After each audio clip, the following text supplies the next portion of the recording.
Good morning, all of you. Welcome to this lecture. In previous lecture, I already gave my introduction as well as the introduction of crop science subject. So, in this lecture, we will discuss regarding the important topics which are covered in this 11th syllabus. So basically the crop science subject is bifocal subject, and in this slide you can see the pattern of mark for crop science subject.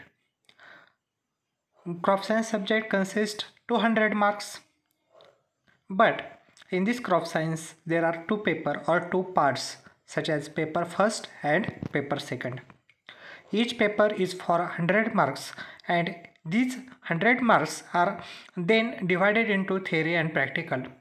For theory there is a 40 marks and for practical there is a 60 mark. जो crop science subject आहे तो बायोफोकल subject आहे, जो 200 मार्क्सचा आहे आणि ज्याच्यामध्ये दोन paper असतात, पेपर फर्स्ट आणि पेपर सेकंड. तर प्रत्येक पेपर हा 100 मार्क्सचा असतो आणि या 100 मार्क्सचं विभागणी परत थेरी आणि प्रॅक्टिकलमध्ये झालेली आहे. थेरी ही 40 मार्कची असते तर प्रॅक्टिकल हे 60 मार्कचं असतं. प्रॅक्टिकलमध्ये आपण फील्डवर्क असेल, त्यानंतर वेगवेगळे प्रोजेक्ट असतात, जसे सीड अल्बम असेल, वीड अल्बम असेल, तर या प्रोजेक्टचं मूल्यमापन करून आपण प्रॅक्टिकलचे मार्क हे देत असतो. त्यानंतर त्यामध्ये जर्नल रायटिंग आलं, त्याचबरोबर जी तुमची 15 मार्कची थेरी होते आणि त्याबरोबर स्पॉटिंगही होते. अशा प्रकारे प्रॅक्टिकलचे जे मार्क्स असतात ते दिले जातात. हा जो क्रॉप सायन्स सब्जेक्ट आहे तो करिअरच्या दृष्टीने पण खूप महत्त्वाचा सब्जेक्ट आहे, कारण जेव्हा तुम्ही BSc ॲग्रीच्या ॲडमिशनसाठी जाता तेव्हा जे 20% एक्स्ट्रा मिळतात त्यातील 12% हे तुमच्या सातबारासाठी असतात, तर उर्वरित 8% जे आहेत ती 12वीला तुमचा क्रॉप सायन्स सब्जेक्ट असल्यामुळे ते तुम्हाला भेटतात. त्यामुळे क्रॉप सायन्स हा करिअरच्या दृष्टीने पण खूप महत्त्वाचा विषय आहे. In this slide you can see the book which is used popularly for reference for crop science subject. तर हे क्रॉप सायन्सचं जे पुस्तक आहे ते बहुतांशी आपण रेफरन्स पुस्तक किंवा रेफरन्स बुक म्हणून आपण त्याचा वापर करतो. हे विकत घेण्यापूर्वी याचं पब्लिकेशन हे निकिता आहे याची खात्री करून घ्यायची, कारण निकिता पब्लिकेशन किंवा याचे ऑथर जर तुम्ही पाहिले किंवा ज्याला आपण रायटर म्हणतो तर ते ऑथर जे आहेत ते विक्रम पडवळ हे आहेत. तर हे रेफरन्स बुक आपण जनरली क्रॉप सायन्सच्या साठी आपण रेफरन्स म्हणून वापरतो. Then another important or another slide is importance of crop science. In this slide you can see how the crop science is very important. We know that the crop science is related to the agriculture, and agriculture is the backbone of our nation. Near about 2/3 population is engaged in agricultural activity such as crop production, transportation, agricultural processing. So these are the different occupations which are related to the agriculture, and large population is engaged in this activity. We know that our Indian economy is also depend upon the agriculture, because India is the largest exporter as well as larger producer for many agricultural commodities such as different cereals, then fiber crops such as cotton, jute, after that some commercial crops such as tea, coffee, spices. So due to this reason the agriculture is very important, and crop science is related to the agriculture, and due to this reason there is a large scope and large importance for crop science subject. Bharat हा आपण कृषीप्रधान देश म्हणतो. कृषीप्रधान याचा अर्थ ज्या देशाची आर्थिक व्यवस्था ही शेतीवर अवलंबून असते अशा देशाला आपण कृषीप्रधान देश असं म्हणतो. तर भारत हा अनेक ॲग्रिकल्चरल कमोडिटी म्हणजे अनेक अशी पिकं आहेत किंवा अनेक अशी ॲग्रिकल्चर रिलेटेड ऑक्युपेशन आहे ज्याच्या थ्रू इंडियन इकॉनॉमी काय होते असते, वाढत असते. भारत हा अनेक पिकांचा सर्वात जास्त उत्पादकता असलेला देश आहे किंवा सगळ्यात जास्त निर्यातक्षम असलेला हा देश आहे. कॉफी असेल, चहा असेल, मसाल्याचे पदार्थ असेल, ह्याची निर्यात मोठ्या प्रमाणामध्ये भारतातून होते. त्याचबरोबर असे भरपूर सारे तृणधान्य आहेत, जसं की राईस असेल, व्हीट असेल, याचा लार्जेस्ट प्रोड्युसर हा भारत आहे. आणि क्रॉप सायन्स या विषयामध्ये आपण जे शेतीशी निगडीत माहिती असते त्याचा आपण अभ्यास करतो आणि या कारणामुळं क्रॉप सायन्स याला महत्त्व पण आहे आणि त्याचबरोबर मोठ्या प्रमाणात वाव देखील आहे. In this slide you see the basic concept which are related to the crop. तर क्रॉप सायन्स याच्यामध्ये दोन वर्ड आहेत, क्रॉप आणि सायन्स. त्यातला सायन्स हा वर्ड आहे, हा सगळ्यांच्या फॅमिलियर वर्ड आहे किंवा त्याचा आपल्याला अर्थ माहीत असतो. परंतु जे क्रॉप आहे, मग क्रॉप म्हणजे काय? तर क्रॉपची जी डेफिनेशन आहे ते तुम्ही खाली पाहू शकता. When plants of the same kind are grown and cultivated at one place on a large scale it is called as crop. Crop सायन्समध्ये आपण पीकशास्त्र असे म्हणतो. तर पीक म्हणजे काय किंवा पिकं आपण कोणत्या वनस्पतीला आपण पीक म्हणू शकतो याची डेफिनेशन दिले आहेत.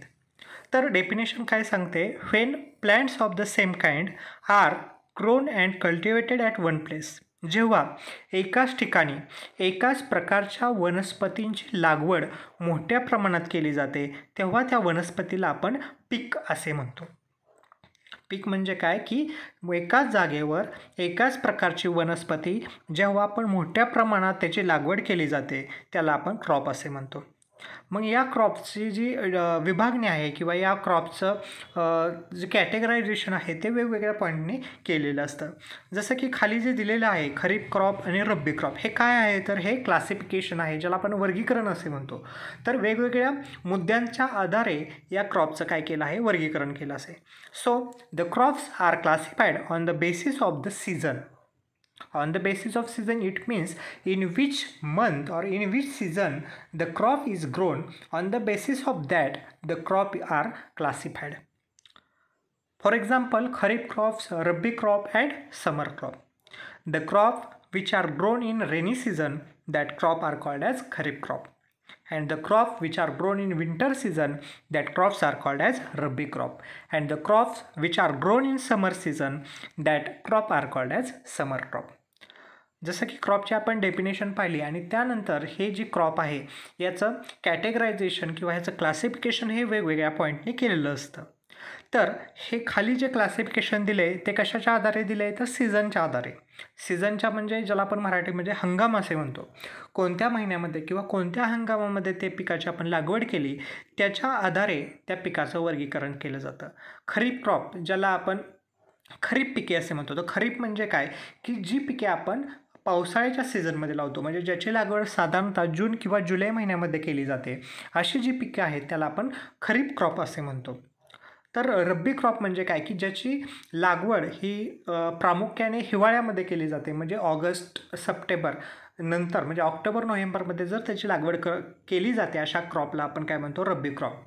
मग रब्बी क्रॉपसाठी लागणारं जे वातावरण असतं ते बहुतांश थंड असतं, म्हणजे जसं गहू असेल, हरभरा असेल, तर अशा प्रकारचे जे क्रॉप आहेत त्याला आपण रब्बी क्रॉप म्हणतो. तर खरीपमध्ये तांदूळ असेल, त्याचबरोबर आपण ग्राउंडनट असेल, ग्रीन ग्रॅम ज्याला आपण मूग असे म्हणतो, ब्लॅक ग्रॅम म्हणजे उडीद असे म्हणतो. तर अशा प्रकारचे पिकं जे आपण जून जुलै महिन्यामध्ये लावतो त्याला आपण खरीप क्रॉप असे म्हणतो. तर समर क्रॉप म्हणजे काय की ज्याची लागवड आपण प्रामुख्याने उन्हाळ्यामध्ये करतो, जसं कलिंगड असेल, काकडी असेल, तर या पिकांची लागवड आपण उन्हाळ्यामध्ये करतो, त्यामुळे त्याला आपण समर क्रॉप असे म्हणतो. तर क्रॉप सायन्स या विषयामध्ये प्रामुख्याने आपण काय पाहणार आहोत? तर क्रॉप म्हणजे काय? तर क्लासिफिकेशन. जसं आपण आता on the basis of season पाहिलं, तसं on the basis of utility, on the basis of its family, on the basis of water availability, on the basis of their life span, असे वेगवेगळे पॉईंट आहेत की ज्याच्या आधारे या क्रॉपचं क्लासिफिकेशन केलं आहे ते आपण या क्रॉप सायन्स सब्जेक्टमध्ये पाहणार आहोत. Next point is a soil. Soil is a major और soil is a prime constituent in agriculture.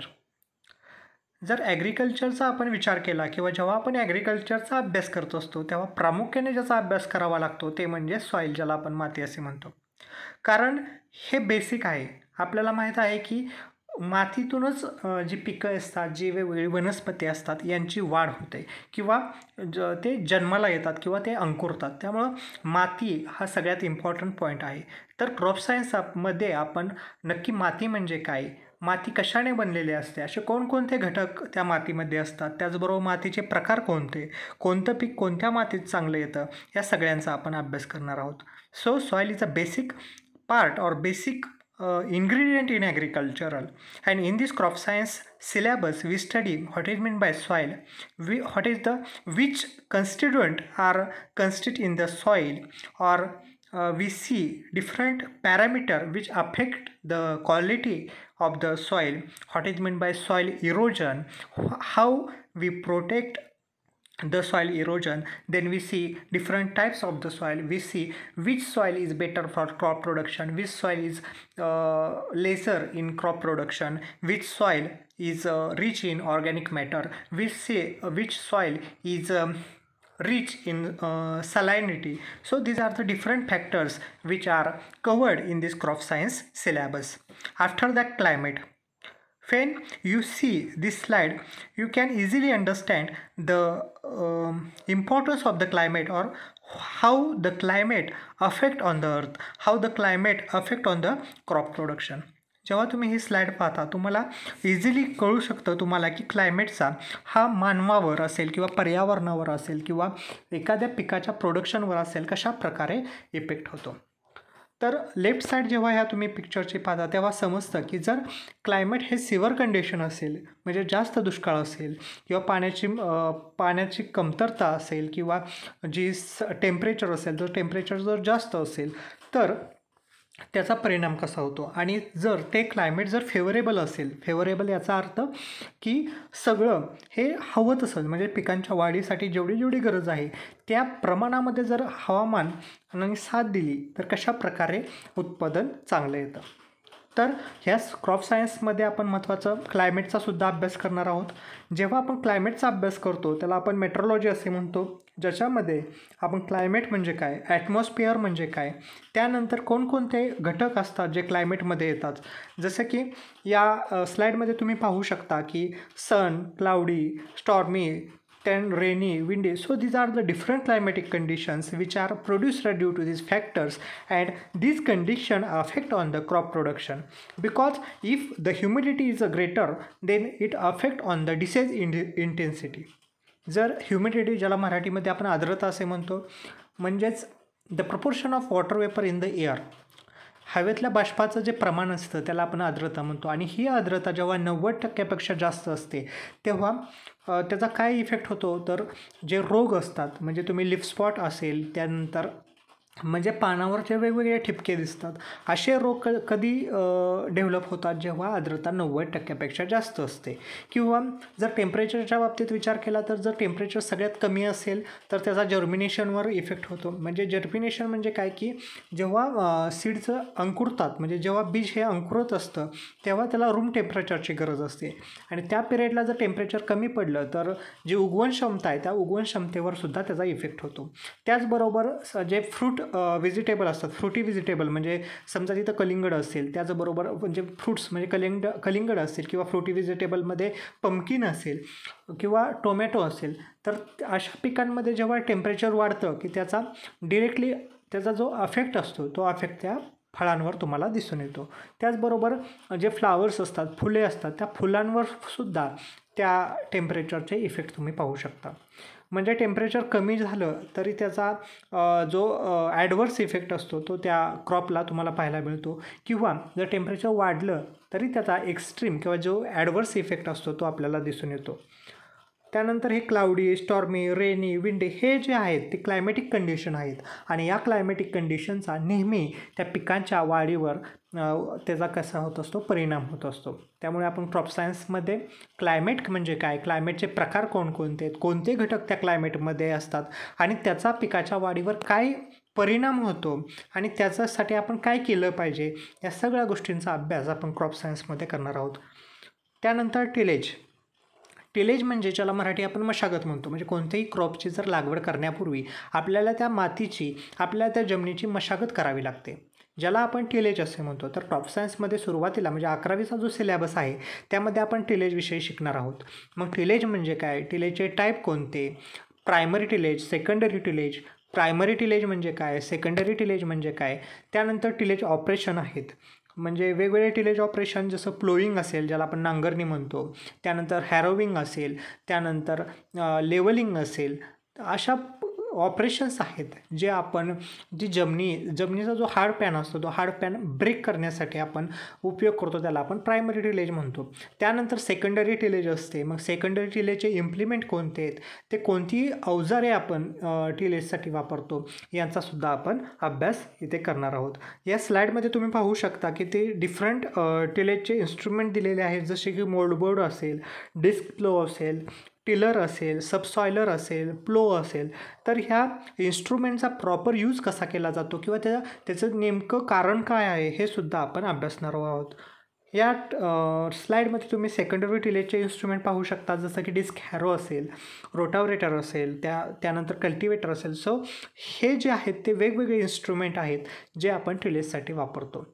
मग क्रॉप सायन्समध्ये आपण जो टिलेज टॉपिक आहे त्यामध्ये आपण टिलेजचे जे टाईप पाहणार आहोत, त्याचबरोबर टिलेज कशासाठी केली जाते ज्याला ऑब्जेक्टिव्ह ऑफ टिलेज म्हणतो, त्यानंतर कोणते इन्स्ट्रुमेंट आपण टिलेजसाठी वापरतो, त्या इन्स्ट्रुमेंटचा यूज काय आहे किंवा त्याचे कॅलिब्रेशन, ते इन्स्ट्रुमेंट आपण कसं वापरलं पाहिजे. म्हणजे समजा आपल्याला सोईंग करायची, त्यासाठी आपण सीड ड्रिल वापरतो, तर त्या सीड ड्रिलचं कॅलिब्रेशन कसं केलं पाहिजे, त्यासाठी आपण सीड कसं कॅल्क्युलेट केलं पाहिजे. त्यामध्ये आपण जर समजा सीड बरोबर आपण फर्टिलायझर पण वापरतो, मग सीड कम फर्टिलायझर ड्रिल म्हणजे काय, मग त्याची क्वांटिटी किती असली पाहिजे, या सर्व गोष्टींचा अभ्यास आपण क्रॉप सायन्समध्ये करणार आहोत.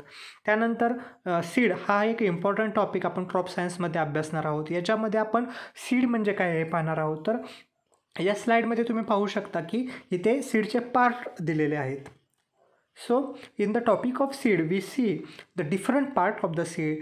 In this topic we see that what is meant by seed dormancy, what is meant by seed germination, which factor affect on the seed germination, how we increase the germination of the seed, then how the seed is purified, or which are the admixtures which affect the seed quality. तर seed क्वालिटीचे affect करणारे काही ॲडमिक्चर्स असतात जे त्याची quality काय करतात, reduce करतात. याचासुद्धा अभ्यास आपण या टॉपिकमध्ये पाहणार आहोत. After that sowing methods. In this syllabus we are also discussing the different sowing methods, or we discuss what is meant by sowing, which methods are used for sowing of different crops. We know that different crops require different methods of sowing, such as broadcasting, drilling, dibbling. So these are the different sowing methods which are applied for the sowing purpose, and we discuss or we study this topic in detail in crop science subject. After that, manure, it means it is the compost which are made from the natural available substances. Manure ज्याला आपण composting म्हणतो, ज्याचे वेगवेगळे प्रकार आहेत, जसं की FIM असेल, वर्मी कंपोस्ट असेल, स्लज असेल, ग्रीन मॅन्युअर्स असतील. तर हे काय आहेत, सेंद्रिय खतांचे प्रकार आहेत. तर मॅन्युअर या टॉपिकमध्ये आपण मॅन्युअर म्हणजे काय, त्यानंतर मॅन्युअरचे टाईप कोणकोणते आहेत, त्यामध्ये NPK कंटेंट किती आहे, म्हणजे FIM असेल तर FIMमध्ये NPK कंटेंट म्हणजे नायट्रोजन किती, त्यामध्ये फॉस्फरस किती, त्यामध्ये पोटॅशियम किती. तर या सर्व गोष्टींचा अभ्यास आपण मॅन्युअरमध्ये करणार आहोत.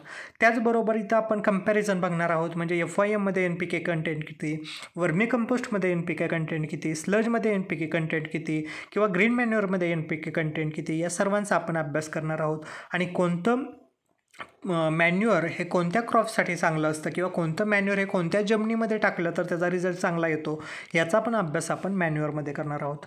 After that, fertilizer. In this topic we see what is mean by fertilizer, we see the difference between manures and fertilizer, we see different types of fertilizer on the basis of their chemical composition, we see what is the role of that fertilizer for the crop growth and development. We see how the nitrogen is important, how the phosphorus is important, how the potassium is important, and how these fertilizer are artificially composed in the companies. So in this topic we see the role of fertilizer, we see the type of fertilizer, and we see how these fertilizers are applied to the crop. After that, irrigation is also most important point which we study or which we discuss in this syllabus. In this topic, we see what is meant by irrigation, we see the different types of irrigation, we see traditional type of irrigation, we see advanced type of irrigation. Then we compare this irrigation system. We see what is the benefits, what is the advantage of the particular irrigation system, what is the disadvantage of that particular irrigation system. तर हा इरिगेशनचा जो topic आहे ज्याच्यामध्ये आपण irrigation म्हणजे काय हे अभ्यासणार आहोत. त्याचबरोबर इरिगेशनचे जे टाईप आहेत, जसं ज्या ट्रेडिशनल आहेत ज्याला आपण पाट पाणी असे म्हणतो, किंवा जे ॲडव्हान्स आहेत जसं ड्रिप इरिगेशन असेल, ओव्हरहेड स्प्रिंकलर इरिगेशन असेल, हे ॲडव्हान्स मेथड झाल्या. तर याच्यामध्ये आपण कंपॅरिझनसुद्धा पाहणार आहोत की ट्रॅडिशन असेल तर त्याचं बेनिफिट काय आहे, त्याचं डिसॲडव्हान्टेज काय आहेत, जर ॲडव्हान्स आपण सिस्टीम यूज केली तर त्याचे डिसॲडव्हान्टेज काय आहेत, त्याचे ॲडव्हान्टेज काय आहेत, या दोन्हीचा विचार आपण ह्या इरिगेशन या टॉपिकमध्ये करणार आहोत. त्यानंतर या स्लाईडमध्ये तुम्हाला दिसू शकतं की एखादा फार्मर असेल आणि त्या फार्मरचाला जर इन्कम वाढवायचं असेल, मग फार्मिंग सिस्टीम कशी असली पाहिजे. Farming system mixed farming system असली पाहिजे का, मग मिक्स्ड फार्मिंग सिस्टीम म्हणजे काय. त्यानंतर ॲनिमल हजबंडरी कशी असली पाहिजे, क्रॉप प्रोडक्शन कसं असलं पाहिजे, आणि ॲनिमल हजबंडरी आणि क्रॉप प्रोडक्शन हे दोन्ही एकमेकांवर कसं अवलंबून आहे, या सर्वांचा डिटेल अभ्यास आपण क्रॉप सायन्समध्ये करणार आहोत. त्याचबरोबर शेतीसाठी काही इनपुट लागतात, तर आउटपुट जर आपल्याला चांगलं मिळवायचं असेल तर इनपुटसुद्धा आपण तिथं दिलं पाहिजे. मग हे इनपुट कोणतं आणि हे इनपुट कोणत्या प्रमाणात, किती प्रमाणात आपण वापरले पाहिजे, याचा अभ्याससुद्धा आपण क्रॉप सायन्समध्ये करणार आहोत. तसेच जे 3 बेसिक क्वेश्चन शेतकऱ्याला पडतात, what to produce, how to produce and when to produce, ह्या तिन्हीचं जे ॲन्सर आहे किंवा ह्या तिन्हीचे ॲन्सर ज्यामध्ये लपलेलं आहे ते इम्पॉर्टंट जे पॉईंट आहेत ते आपण अभ्यासणार आहोत. कारण हाऊ टू प्रोड्यूस याच्यामध्ये आपण क्रॉप कल्टिवेशन पाहणार आहोत. व्हेन टू प्रोड्यूस याचा अर्थ मेट्रोलॉजी किंवा क्लायमेट असेल, सॉईलच्या आधारे आपण ते पीक कधी लावलं पाहिजे याचा आपण अभ्यास करणार आहोत. तर अशा प्रकारे जे आपण क्रॉप सायन्स म्हणजे 11वीच्या सिलेबसमध्ये जे आपण इम्पॉर्टंट टॉपिक पाहणार आहोत त्या टॉपिकची आपण इंट्रोडक्टरी माहिती या लेक्चरमध्ये आपण पाहिलेली आहेत. तर याच्याबद्दल जर कोणाला काही क्वेरीज असतील, काही डाऊट असतील तर तुम्ही व्हॉट्सॲपला जो नंबर आहे, ग्रुपमध्ये माझा नंबर आहे, त्या नंबरवर तुम्ही विचारू शकता. थँक्यू.